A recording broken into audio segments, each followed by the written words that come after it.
नमस्कार, दुनिया इस हफ्ते कार्यक्रम में आपका स्वागत है। मैं हूं अमृत उपाध्याय। बीते हफ्ते दुनिया भर के घटनाक्रमों में क्या कुछ हुआ, उस पर बात करने के लिए आज हम फिर हाजिर हैं। आज हम फिर 3 अहम अंतर्राष्ट्रीय खबरों का विश्लेषण करेंगे। आइए सबसे पहले सुर्खियों पर नजर डालते हैं। आज सबसे पहले जानेंगे कि चीन धीरे धीरे ताइवान के दोस्तों को कैसे चुरा रहा है और दक्षिण अमेरिकी देश निकारागुआ ने ताइवान को झटका क्यों दिया है। इसके बाद जानेंगे कि दुनिया के किस देश में महज गैस की कीमत बढ़ने से सरकार गिर गई है और प्रदर्शनकारियों ने सरकार की नाक में दम कर दिया है। और आखिर में समझेंगे कि पश्चिम अफ्रीकी देश माली में तख्ता पलट रुकने का नाम क्यों नहीं ले रहा और वहां फिर से राजनीतिक संकट क्यों गहरा गया है। लेकिन सबसे पहले बात निकारागुआ की।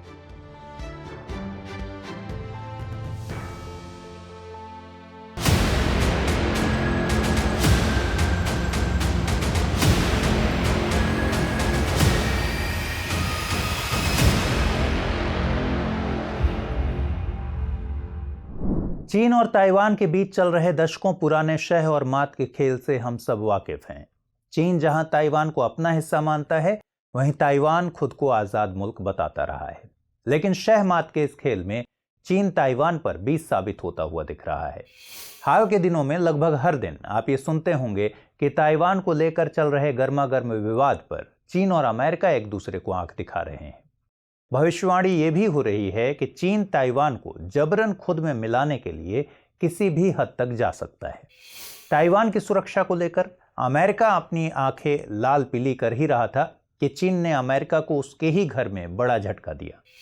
अमेरिकी प्रभाव वाले अहाते में मौजूद लैटिन अमेरिकी देश निकारागुआ को चीन ने वन चाइना पॉलिसी पर राजी कर लिया है। इसके लिए पहले निकारागुआ ने ताइवान से अपने राजनयिक रिश्ते खत्म किए और फिर चीन को दूतावास खोलने के लिए अपने देश में जगह दे दी। हालांकि ये पहला मौका नहीं है जब निकारागुआ ने ताइवान से अपने रिश्ते खत्म कर चीन से रिश्ते कायम किए। 1979 में पहली बार सत्ता में आने वाले राष्ट्रपति डेनियल ऑर्टेगा ने 1985 में चीन से अपने रिश्ते जोड़े थे। लेकिन जब 1990 में सत्ता बदली तो निकारागुआ और ताइवान फिर से दोस्त बन गए। 2007 से निकारागुआ में राष्ट्रपति रहे अब उसी ऑर्टेगा ने फिर से ताइवान के साथ रिश्ते तोड़ चीन की ओर दोस्ती का हाथ बढ़ाया है। हालांकि 1971 में अमेरिका द्वारा चीन को मान्यता देने के बाद ही ताइवान से दोस्ती रखने वाले ज्यादातर देशों ने उसका साथ छोड़ दिया था। चीन और ताइवान के बीच तभी से असली चीन की मान्यता हासिल करने की लड़ाई चल रही है। लेकिन अब ताइवान के बचे खुचे साझेदार भी उससे जुदा हो रहे हैं। चीन द्वारा ताइवान के दोस्तों पर डोरे डालने की इस हरकत को मनी डिप्लोमेसी का नाम दिया जा रहा है। इसलिए आज इस पूरे मामले को विस्तार से समझेंगे। चीन ताइवान के बीच चल रहे इस कूटनीतिक दांवपेच की बारीकियों को जानेंगे। समझेंगे कि 2007 में सत्ता में लौटने वाले ऑर्टेगा ने 2021 में क्यों ताइवान से रिश्ते तोड़े। साथ ही बताएंगे कि आखिर ये मनी डिप्लोमेसी क्या है। पहले निकारागुआ की स्थिति देख लेते हैं। निकारागुआ मध्य अमेरिकी देश है। इसके उत्तर और उत्तर पश्चिम में होंडुरास, पश्चिम में प्रशांत महासागर, दक्षिण में कोस्टारिका और पूर्व में कैरेबियन सागर है। निकारागुआ के दक्षिण पश्चिमी हिस्से में मानागुआ शहर इसकी राजधानी है। चीन को लेकर डेनियल ऑर्टेगा का प्रेम कोई नया नहीं है। ऑर्टेगा कम्युनिस्ट विचारधारा से ताल्लुक रखने वाले हैं और चीन में इसी विचारधारा की सरकार है। निकारागुआ ने इसे वैचारिक आत्मीयता बताया है। यही वजह है कि मध्य अमेरिका में मौजूद निकारागुआ की संयुक्त राज्य अमेरिका से नहीं बनती। इसी कार्यक्रम में नवंबर के एक एपिसोड में हमने आपको निकारागुआ की राजनीति की पूरी कहानी बताई थी। अगर आपने उस एपिसोड को नहीं देखा है तो उसे जरूर देखिए, लिंक डिस्क्रिप्शन में मिल जाएगा। 1970 के दशक में जब निकारागुआ क्रांति हुई तब तत्कालीन सोमोजा की सरकार गिर गई। 1979 में सत्ता की कमान डेनियल ऑर्टेगा के हाथों में आ गई। 1985 में ऑर्टेगा जब दोबारा सत्ता में आए तब उन्होंने पहले से ही ताइवान के साथ स्थापित राजनयिक रिश्ते खत्म कर चीन की ओर दोस्ती का हाथ बढ़ाया। लिहाजा निकारागुआ और चीन के बीच कूटनीतिक रिश्ते कायम हो गए। लेकिन 1990 में राष्ट्रपति पद के लिए हुए चुनाव में ऑर्टेगा हार गए और विलेटा कामारो निकारागुआ की राष्ट्रपति बन गई। तब विलेटा ने चीन से राजनयिक रिश्ते खत्म कर ताइवान से रिश्ते जोड़ लिए। तब से लेकर अब तक निकारागुआ ने ताइवान को ही मान्यता दे रखी थी। हालांकि 2007 में फिर से ऑर्टेगा जब सत्ता में लौटे तब उन्होंने ताइवान के साथ साथ चीन से भी रिश्ते कायम करने का मन बनाया। लेकिन चीन तैयार नहीं हुआ। चीन इस जिद पर अड़ा रहा कि ओर्टेगा जब तक ताइवान से रिश्ते खत्म नहीं कर लेते तब तक चीन निकारागुआ के साथ नहीं आ सकता। निकारागुआ फिर भी ताइवान के साथ बना रहा। अब आप सोच रहे होंगे कि फिर 2021 में ऐसा क्या हो गया कि निकारागुआ ने ताइवान की बजाय चीन से रिश्ते कायम कर लिए। 2007 में सत्ता में वापसी करने वाले ओर्टेगा ने जब चीन से भी दोस्ती का हाथ मिलाना चाहा तब चीन ने कई शर्तें रख दी, लेकिन ओर्टेगा ने उन शर्तों को न मानकर ताइवान से रिश्ते बनाए रखे। पिछले साल नवंबर में ही जब चुनाव हुए तब ओर्टेगा फिर से चुनाव जीतने में कामयाब रहे, लेकिन इस चुनाव में ओर्टेगा पर धांधली से जीतने के आरोप लगे थे। इसकी सबसे बड़ी वजह रही कि चुनाव से पहले राष्ट्रपति पद के 7 उम्मीदवार समेत 40 विपक्षी नेताओं को गिरफ्तार कर लिया गया। इससे हुआ ये कि चुनाव मैदान में ओर्टेगा को टक्कर देने वाला एक भी उम्मीदवार नहीं था और उनकी एक तरफा जीत तय हो गई। लेकिन संयुक्त राज्य अमेरिका और यूरोपियन यूनियन ने ओर्टेगा से फिर से चुनाव कराने को कहा। ऐसा न करने पर अमेरिका और यूरोपीय संघ ने कड़े आर्थिक प्रतिबंध लगाने की बात कही। इन आर्थिक प्रतिबंधों के प्रभाव को कम करने के लिए उसे एक मजबूत साथी की जरूरत थी। दूसरी ओर चीन पिछले कई दशकों से ताइवान के साथ राजनयिक रिश्ता रखने वाले देशों को अपने पाले में लाने के लिए मशक्कत कर रहा है। मध्य अमेरिका के इस अहाते में पनामा और कोस्टारिका को चीन पहले ही अपने पाले में ला चुका है। 1990 के दशक में 30 ऐसे देश थे जिन्होंने चीन की जगह ताइवान को तवज्जो दी थी। 2017 में ऐसे मुल्कों की तादाद 19 रह गई और निकारागुआ के बिदकने से पहले 15 देशों के साथ ताइवान के राजनयिक रिश्ते थे। कैरेबियन और प्रशांत क्षेत्र के अलावा मध्य अमेरिका में भी चीन ताइवान के दोस्तों को चुरा रहा था। ऐसे में निकारागुआ को लगा कि एक दिन वह भी कहीं ताइवान की तरह अलग थलग ना हो जाए। निकारागुआ के इस डर की वजह है कि दुनिया के गिने चुने वैश्विक मंचों पर ही ताइवान की मौजूदगी दिखती है और वह 1970 के दशक से ही अलग थलग है। ताइवान विश्व व्यापार संगठन और एशिया प्रशांत आर्थिक सहयोग जैसे मंचों का ही सदस्य है, जहां देश की मान्यता की जरूरत नहीं होती। फिर चीन का साथ देने से निकारागुआ उस बड़ी जमात में भी शामिल हो जाएगा जो चीन को मान्यता देती है। इसकी एक वजह यह भी है कि निकारागुआ रूस की तरफदारी करने वाले देशों में से है और अमेरिका को काउंटर करने के लिए रूस चीन की अच्छी दोस्ती है। ऐसे में निकारागुआ को चीन को मान्यता न देना अपने दोस्त रूस की नाराजगी की वजह बन सकती थी। एक दूसरी वजह है कि चीन मौजूदा वक्त में दुनिया की आर्थिक महाशक्ति बना हुआ है। वह मित्र देशों को विकास, सहायता, कर्ज और दूसरे प्रोत्साहनों के लिए हमेशा तैयार रहता है। मीडिया खबर के मुताबिक निकारागुआ की सरकार ने कबूला है कि चीन ने उसे कोरोना वैक्सीन की 1 मिलियन डोज मुफ्त में दी है। यही सब वो वजहें हैं जिनके चलते निकारागुआ की सरकार ने ताइवान पर चीन को तरजीह दी है और सालों पुराने रिश्ते ताइवान से तोड़ लिए। आखिर में यह भी समझिए कि मनी डिप्लोमेसी क्या है। जैसा कि हमने पहले ही आपको बताया कि 1990 के दशक में करीब 30 देशों के रिश्ते ताइवान से थे। इनमें ज्यादातर वो देश थे जो दक्षिण एवं मध्य अमेरिकी, कैरेबियन, प्रशांत और अफ्रीकी देश थे। लेकिन अब इनकी तादाद महज 14 ही रह गई है। इसकी वजह रही कि इन इलाकों में चीन और ताइवान के बीच राजनयिक रिश्ते को लेकर शुरू से ही प्रतियोगिता चलती रही है। निकारागुआ की तरह ही गाम्बिया, लाइबेरिया और सेंट लूसिया कभी चीन तो कभी ताइवान के पाले में जाते रहे हैं।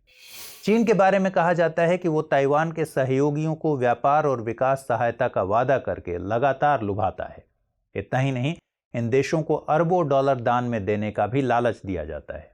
इसकी वजह है कि ताइवान के बरक्स चीन आर्थिक सुपर पावर है और दुनिया भर में वो निवेश कर रहा है।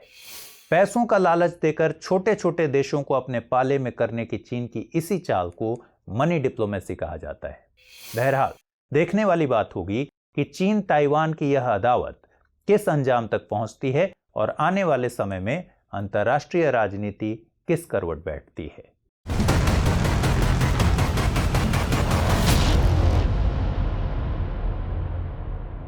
चलिए अब अगली खबर देख लेते हैं। सरकार के खिलाफ अपनी असहमतियों का प्रदर्शन एक लोकतांत्रिक व्यवस्था की खूबसूरती होती है। अपने देश भारत में भी आए दिन इस तरह के विरोध प्रदर्शन होते रहते हैं। कई देशों में बड़े राजनीतिक मुद्दों के चलते हुए विशाल विरोध प्रदर्शनों से सरकारें भी गिरी हैं। अगर आपसे ये कहूं कि किसी बड़े राजनीतिक मुद्दे के चलते नहीं बल्कि महज सीएनजी की कीमतों में इजाफे के चलते सरकार गिर गई। तो क्या आप यकीन करेंगे, मध्य एशियाई देश कजाकिस्तान में ऐसा ही हुआ है।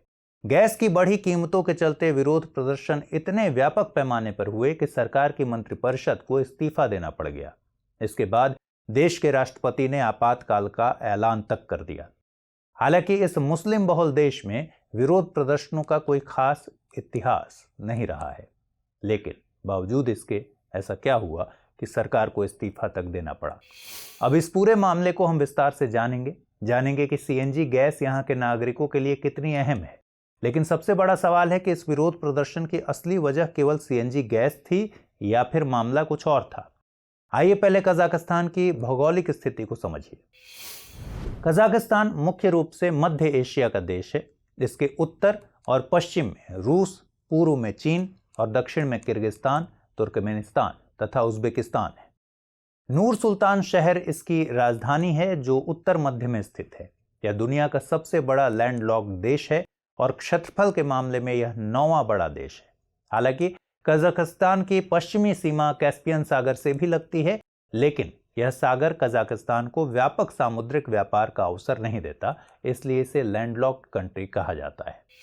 दरअसल कजाकिस्तान तेल और गैस के मामले में बहुत ही धनी देश माना जाता है। इसकी पूरी अर्थव्यवस्था इसी पर टिकी है।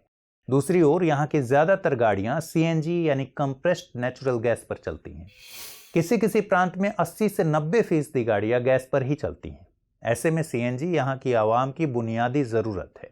अब तक सीएनजी पर सरकार का नियंत्रण था और पूरे देश में उसकी एक कीमत थी, मतलब इसकी कीमत में सरकार इजाफा नहीं कर रही थी।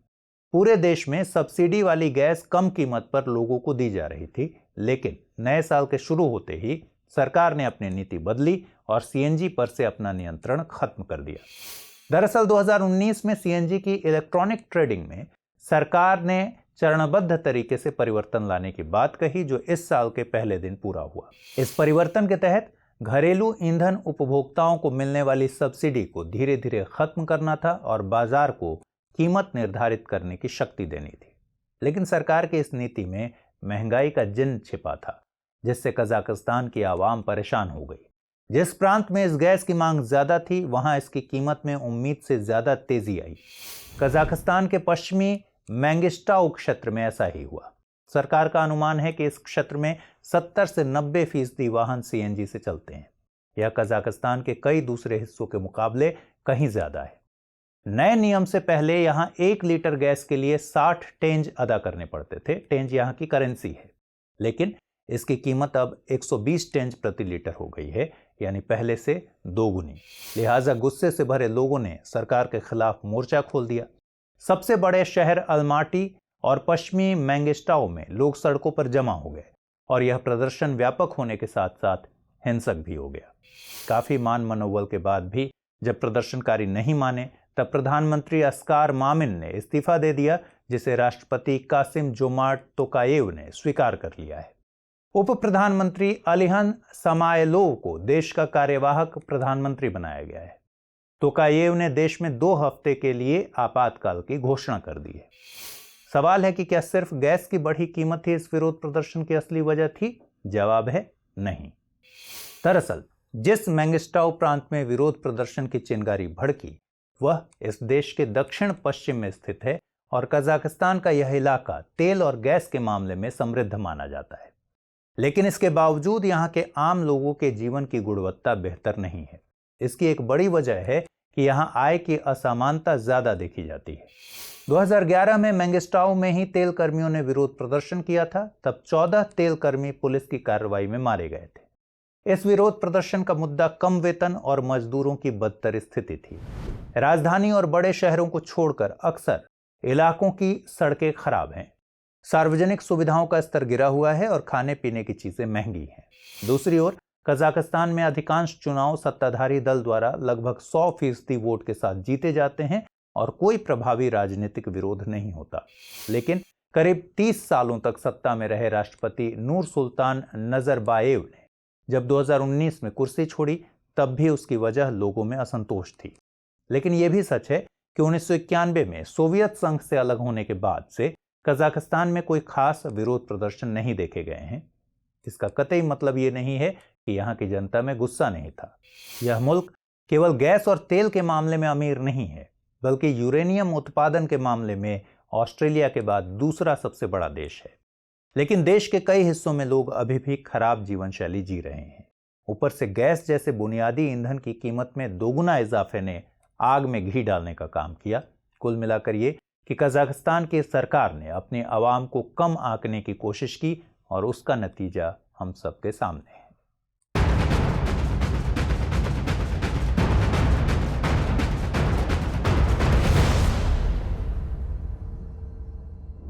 चलिए अब अगली खबर देखते हैं। दुनिया भर के दर्जनों देशों में हुकूमत के तख्ता पलट की खबरें आपने सुनी होंगी। कहीं एक बार, कहीं दो बार, कहीं कहीं 5-5 बार तक तख्ता पलट हुए हैं। अफ्रीका के माली में भी अब तक 5 बार तख्ता पलट हो चुका है। मौजूदा वक्त में माली के नागरिक ऐसे हालात में अपना गुजर बसर कर रहे हैं। अब खबर आई है कि माली की जनता को एक लोकतांत्रिक सरकार मिलने में 5 साल का और वक्त लग सकता है। मौजूदा सैनिक हुकूमत के चीफ असीमी गोएटा ने सुरक्षा मामलों का हवाला देकर 5 साल तक चुनाव टालने का ऐलान किया है। हालांकि विपक्ष ने इसे संक्रमणकालीन सरकार बनने के वक्त हुई सहमति का उल्लंघन बताया है। तय हुआ था कि फरवरी 2022 तक माली में लोकतांत्रिक तरीके से चुनाव कराए जाएंगे और तब तक एक अंतरिम सरकार काम करेगी। लेकिन सेना अपनी बातों से पलट गई। मतलब ये कि राजनीतिक संकट के बादल छटने की बजाय और गहरा गए हैं। हालांकि माली में बार बार हुए तख्ता पलट से सिर्फ माली की राजनीतिक सेहत ही नहीं बिगड़ी है, बल्कि कपास और सोने से लैस इस देश में इन तख्ता पलटों ने इस मुल्क की तकदीर भी पलट दी है। अफ्रीका के सहारा और साहेल इलाके वाले इस मुल्क में गरीबी और तंगहाली आज इसकी हकीकत बन चुकी है। आज माली की पूरी कहानी समझिए कि माली में बार बार तख्ता पलट क्यों होते हैं। माली के मौजूदा हालात पर भी बात करेंगे। साथ ही ये भी जानेंगे कि माली की अस्थिरता से आसपास के देशों को क्या नुकसान हो सकता है। सबसे पहले जानते हैं माली कहाँ है, इसके आसपास क्या है। माली पश्चिमी अफ्रीका का एक लैंडलॉक्ड देश है। इसकी सीमा अल्जीरिया, मोरिटानिया, सेनेगल, गिनी, आइवरी कोस्ट, बुर्किना फासो और नाइजर से लगती है। इसकी राजधानी बामाको है जो दक्षिण पश्चिम में स्थित है। दशकों तक फ्रांस की कॉलोनी रहने वाला माली 1960 में आजाद हुआ। तब मोदिबो केटा माली के राष्ट्रपति बने, लेकिन आर्थिक हालत बिगड़ने के कारण केटा माली को हैंडल नहीं कर पाए। लिहाजा 1968 में माली पहली बार सैन्य तख्ता पलट का गवाह बना। मूसा तराओरे की अगुवाई में माली में तानाशाही सरकार बनी, जिसने 2 दशक से ज्यादा तक शासन किया। लेकिन इसी दौरान माली में लोकतंत्र के हिमायती कई समूह पैदा हुए। 1990 के आसपास सरकार और इन समूहों के बीच ठनी और माली की राजधानी बामाको में जबरदस्त विरोध प्रदर्शन हुए।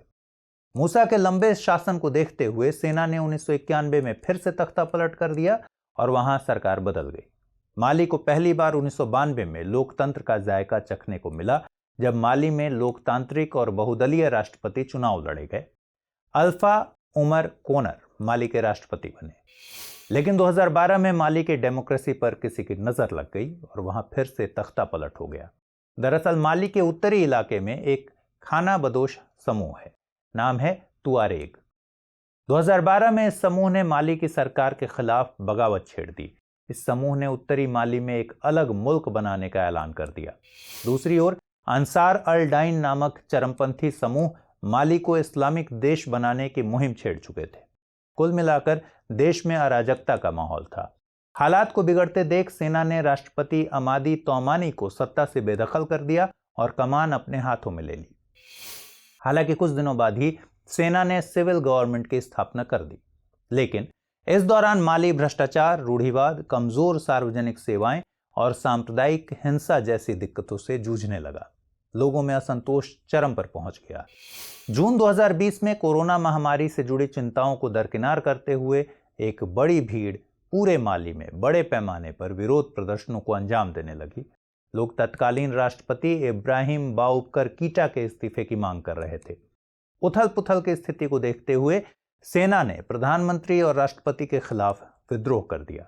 अगस्त 2020 में सैनिकों ने राष्ट्रपति इब्राहिम बाउबकर कीटा और प्रधानमंत्री बाउबो सिसे को बंधक बना लिया। हालांकि कुछ दिन बाद ही सेना ने संक्रमणकालीन सरकार का गठन किया, इस वायदे के साथ कि 2022 में लोकतांत्रिक तरीके से चुनाव कराए जाएंगे। बाह एन दाव को राष्ट्रपति और मोख्तार ओवाने को प्रधानमंत्री बनाया गया, लेकिन मई 2021 में ही सेना ने फिर से तख्ता पलटकर सत्ता पर कब्जा कर लिया। अब यही सरकार फरवरी में चुनाव कराने के बजाय 5 साल बाद चुनाव कराने की बात कर रही है। सवाल है कि माली की इतनी सारी समस्याओं की जड़ में क्या है? ऐतिहासिक रूप से देखेंगे तो माली कम हिंसा वाला देश रहा है, लेकिन 2011-12 से माली में चरमपंथी घटनाओं में इजाफा होने लगा। खासकर उत्तरी माली कई चरमपंथी गुटों का अड्डा बन गया है। इनमें से कुछ का संबंध अल-कायदा और इस्लामिक स्टेट ग्रुप से माना जाता है। ये चरमपंथी संगठन पड़ोसी देश नाइजर, बुर्किना फासो, चाड और मॉरिटानिया तक फैले हुए हैं। दरअसल पूरा मामला यहाँ के अलग अलग धर्मों और जनजातीय समूहों में फैले असंतोष का है। माली का दक्षिण पश्चिम भाग कपास और सोने के मामले में धनी है, जिसका फायदा उत्तरी इलाके को नहीं मिलता। लिहाजा उत्तरी भाग आर्थिक रूप से कमजोर है। यही कारण है कि उत्तरी भाग में अलग आजाद देश की मांग हो रही है। इन्हीं चरमपंथी गतिविधियों के चलते 2012 में माली में राजनीतिक संकट गहरा गया था, जब वहां तख्ता पलट हो गया। क्योंकि 2011 में लीबिया में जब मुअम्मर गद्दाफी के खिलाफ विद्रोह हुआ था, तब उत्तरी माली का तुआरेग खानाबदोश के लड़ाके गद्दाफी के लिए लड़ने लीबिया गए थे। गद्दाफी ने हिंसक सशस्त्र विद्रोह को अंजाम देने के लिए इस्लामवादियों और अलगाववादियों को अत्याधुनिक हथियार मुहैया कराया। जब यही लड़ाके हथियारों के साथ माली लौटे, तब movement for the liberation of the Azawad नामक आंदोलन की शुरुआत की गई और नए मुल्क की मांग शुरू हो गई। यहीं से माली में एक नए हिंसक दौर की शुरुआत हुई। नागरिकों और सुरक्षा बलों के खिलाफ अलग अलग चरमपंथी समूहों द्वारा असंतुलित हमलों में तेजी आ गई। जानकारों का मानना है कि माली में अस्थिरता का नया दौर आएगा और पूरे पश्चिमी अफ्रीका में इसका असर होगा। फिर यह आग अफ्रीका तक ही सीमित नहीं रहेगी, बल्कि यूरोप तक पहुंचेगी। मैप पर गौर कीजिएगा तो माली के ऊपर अल्जीरिया और मोरक्को जैसे देश हैं। इसके ठीक ऊपर ही स्पेन और पुर्तगाल के साथ यूरोप की शुरुआत हो जाती है। इसलिए आशंका जताई जा रही है कि अफ्रीका की आग यूरोप पहुंचेगी और कई यूरोपीय देशों को नुकसान पहुंचाएगी। हालांकि संयुक्त राष्ट्र की शांति सेना माली में है और वो इन चरमपंथियों से निपटने की कोशिश कर रही है, लेकिन देखने वाली बात होगी कि इससे पूरी तरह निपटने के लिए माली को और कितना इंतजार करना पड़ता है। आइए अब जल्दी से नोट करते हैं आज की तीनों खबरों पर आधारित क्या सवाल बनते हैं। पहला सवाल है, चीन आर्थिक लालच देकर धीरे धीरे ताइवान के दोस्तों को चुरा रहा है, टिप्पणी कीजिए। दूसरा सवाल, मध्य एशियाई देश कजाकिस्तान में सीएनजी गैस की अहमियत को रेखांकित करें। तेल और गैस के मामले में समृद्ध होने के बावजूद यहां लोगों में असंतोष क्यों है, वर्णन कीजिए। और तीसरा सवाल, अफ्रीकी देश माली में बार बार होने वाले तख्ता पलट के मूल कारण क्या हैं? अफ्रीका की समस्या से यूरोप के प्रभावित होने की आशंका क्यों जताई जा रही है, विवेचना कीजिए। तो फिलहाल दुनिया इस हफ्ते कार्यक्रम में इतना ही। अगले एपिसोड में फिर से आपसे मुलाकात होगी। अपना ख्याल रखिए। मुझे दीजिए इजाजत। नमस्कार।